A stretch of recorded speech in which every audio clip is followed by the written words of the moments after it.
Every month approximately you contribute $8 to $10 to Mark Zuckerberg. ஏன்னா நீங்க இருக்கீங்க, ரீல்ஸ் பாக்குறீங்க, போட்டுட்டே இருக்கீங்க. சோ அத அவங்க அட்வர்டைஸ்மென்ட் கம்பெனிக்கு விக்கிறாங்க. அவதுல ஒரு ப்ராடக்ட் 2 ப்ராடக்ட் அல்காரிதம் போட்டு நுழைச்சிடறான். அதனால அந்த $8 மார்க் ஜக்கர்பர்க் கொடுத்தா கூட பரவாயில்ல, அவன் $1 கூட நமக்கு கொடுக்கல. ஆனா நம்மளை வைத்து பணம் செய்யக்கூடிய நிறுவனங்கள் தான். நீங்கள் எல்லோரும் புரிந்து கொள்ள வேண்டும், இன்னைக்கு ரொம்ப ஒரு காம்படிட்டிவான சூழல்ல நீங்க இன்னைக்கு இந்தியாவில் மாணவர்களா இருக்கிறீங்க. Too few jobs, the demand is too high. வேலைகள் ஆர்டிபிஷியல் இன்டெலிஜென்ஸ் வந்த பிறகு குறைய ஆரம்பித்திருக்கிறது. ஆனா நீங்க இன்னைக்கு அந்த வேலையை நோக்கி சென்று கொண்டிருக்கின்றீர்கள். வாய்ப்புகள் பல இடத்துல உங்களுக்கு மறுக்கப்படுகிறது. உங்களோடு நான் இருக்கின்றேன் என்று சொல்வதற்காக மட்டும்தான் என்னுடைய உரை அந்த மாதிரி நான் ஆரம்பிக்கிறேன். அதனால் நம்ம எல்லோரும் சேர்ந்து இதுல பயணம் செய்வோம், எல்லோரும் சேர்ந்து இந்த பிரச்சனைகளை சமாளிப்போம், எல்லோரும் சேர்ந்து இதுக்கு ஒரு தீர்வை கண்டுபிடிப்போம், எல்லோரும் சேர்ந்து உங்களுடைய கனவுகள் எப்படி இருக்கோ அதற்கான ஒரு இந்தியாவை உருவாக்குவதற்கு உங்களுக்கு அந்த வாய்ப்புகளை ஏற்படுத்தி கொடுப்போம் என்று சொல்வதற்காகத்தான் நான் இங்கே வந்திருக்கின்றேன்.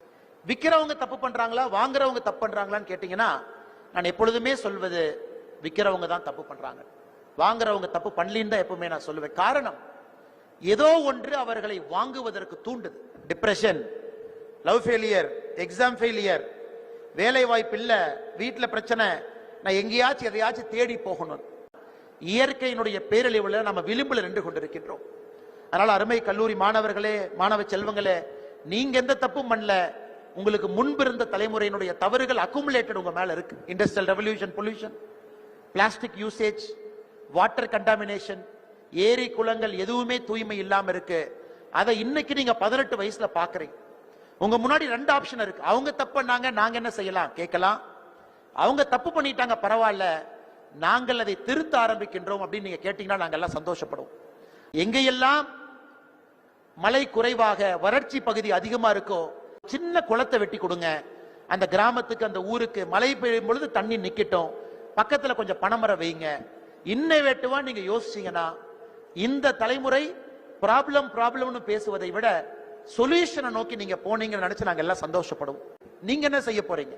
சால்வ் பண்ணுங்க. யாரோ உருவாக்கிட்டாங்க, தப்பு உங்க மேல இல்ல, நீங்கள் அதை செய்ய வேண்டும் என்று அன்போடு இந்த நேரத்தில் நான் கேட்டுக்கொள்கின்றேன்.